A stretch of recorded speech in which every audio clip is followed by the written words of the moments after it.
but what are we doing day by day to execute a plan to say that I'm going to be a lender? So, one of the things that we had started talking about last time we met was having a plan. And, most of the time when people think about having a plan, they have a plan that's a 1 year plan, a 5 year plan, a 10-year plan. And if you go really far, maybe you talk about 20-year plan. But now we're going to dive in a little bit deeper to, if you will, break that plan down. Everything that happens has to be planned if you want it to be successful. Um, I really don't understand a person that would get up in the morning and just say, hey, let's see what happens today.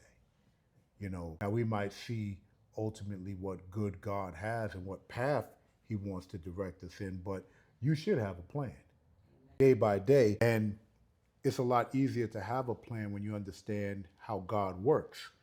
And one of the ways that God works is through, if you will, infusing our thoughts and having our thoughts to line up with his thoughts. So his thought was he probably wanted me to go to the third person anyway, but he had to bump me around a little bit for me to get to that person. So we want to make sure that we are understanding that he charges your thoughts.